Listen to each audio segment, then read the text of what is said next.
السلام عليكم ورحمة الله وبركاته. حديثة كوتون دبسو مي ولمان اسم براس هاغا وجريتان ولمان الرافع دم لجريتان فيديو كان الكنين سيني فرابه سنسي غراغرما دنياتي في آخرها فكينيا قبابدو تكوني رسول كينيا صلى الله عليه وسلم نوفكان جيتشون مال جران والله دنيا كون جران آخرها براتي akkuma quba gartanii bahara keessa kaanii ol fuuchuutii jiran falyanzur ahadukum bima yarji'u mee tokkoon keessanii quba keessan bahararraa ol deebi'esana mee haa ilaaluu jedhan mee ilaal rabbi jedhe bahara bishaan bahara akkas guddatu sana yoo quba kee sabbaa baase jedhamtu kana yoo keessee ol baafte quba kee kana yoo ilaalte hangamtu sitti mul'ata duniyaan iseedhuma garte jiidha quba kee kanarra jirudha yeroo tol baaftu jedhan akhiraa immoo fakkeenyi isaa akka baharaa sanaa jedhan akhiraa akka baharaa sanaa jedhe namni duniyaa akka jiidha quba namaarra bu'uu kanaatti jiidha quba namaa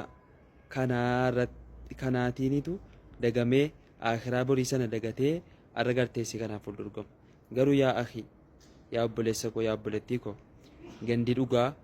ganda akhiraati gandi milkii ganda achiiti adaraa isaaf laffa'e isaaf ta'aa ba'a jaalala isin diiniif qabdan jaalala isin duniyaaf qabdan irra haa caalu hangi isin diiniidhaaf quraanaaf bakka goota kennitan hanga isin duniyaa keessaniif bakka kennitan haa caalu yoo akkas ta'e akhiraa san ni milkoofna inumaa addunyaa fi akhiraatti ni milkoofna warra maalummaan duniyaatiif akhiraa galtee fi karaa akhiraa qabate rabbi nu haa taasisu yoo duniyaa jette duniyaan waa lama keessaa tokkoma yookaan situ dhiisee du'a yookaan situ dhiisee du'a utuu qabeenya akkam qabaattu utuu fooqii meeqa qabdu makiinaa meeqa qabdu waan feete utuma qabduutu ofii biraa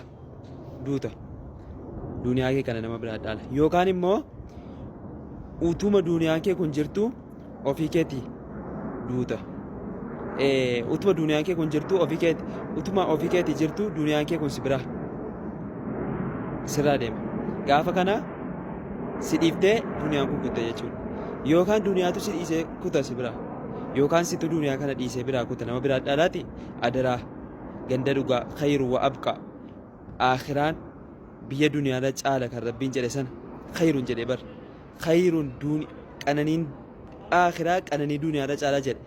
caaluu duwwaa miti wa abqa kan turuudhallee jedhe kan zalaalamaa kan du'aanis jiruudhaanis keessaan baafne jedhe kan qananiinsaa bashannaniinsaa bara baraati jedhe kanaafuu warra lamman isaatii milkaa'u warra addunyaa fi akhiraatti milkaa'u rabbiin haa godhu warra duniyaatti qananee boriitu qoodi keessan dhumeera kanaan dura hin yaadanne warra ittiin rabbi jedhu rabbiin taasisanii adaraa diinii duniyaa haa caalchifannu wabillaahi tawfiiq